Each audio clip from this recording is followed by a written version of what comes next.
ആദ്യത്തിൽ ഗ്രേസ് കളിയെന്ന് കരുതിയെങ്കിലും ഉടനെ തന്നെ അവൾക്ക് മനസ്സിലാകുന്നു ഇത് ജീവനുവേണ്ടി നടത്തുന്ന യുദ്ധമാണ്. സർവൻസും ഗാർഡുകളും അപകടത്തിൽ മരിക്കുന്നു. ഓരോ മരണവും ഒന്ന് ബ്ലാക്ക് കോമഡി പോലെയാണ്. വിവാഹസാരിയിൽ കിടന്ന് രക്തത്തിലും പൊടിയിലും കുളിച്ച അവൾ ജീവൻ രക്ഷിക്കാനായി ഓടിത്തുടങ്ങുന്നു. ലെഡോമാസ് കുടുംബത്തിന്റെ വലിയ രഹസ്യം. അവർ നേടിയ സമ്പത്തും അധികാരവുമെല്ലാം ഒരാളോട് ചെയ്ത സാത്താനിക് കരാറിന്റെ ഭാഗമാണ്. ഹൈഡ് ആൻഡ് സീക്ക് കാർഡ് വന്നാൽ പുതിയ വിവാഹിതയെ ബലി കൊടുക്കണം. ഇല്ലെങ്കിൽ കുടുംബം മുഴുവനും ശാപം പിടിച്ചാൽ മരിക്കും. ഗ്രേസ് പിടിക്കപ്പെടുന്നു. അവളെ ചടങ്ങിനായി സാക്രിഫൈസ് ചെയ്യാൻ ഒരുങ്ങുന്നു.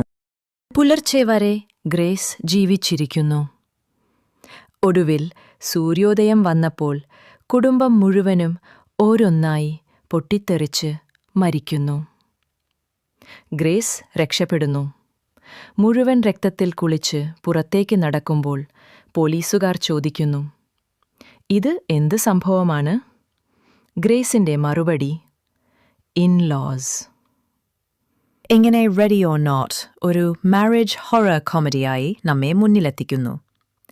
ഭയവും ചിരിയും ചേർന്ന ഒരു കിടിലൻ സിനിമ. നിങ്ങൾക്ക് ഇഷ്ടമായെങ്കിൽ ലൈക്ക് ചെയ്യാനും ഷെയർ ചെയ്യാനും സബ്സ്ക്രൈബ് ചെയ്യാനും മറക്കരുത്.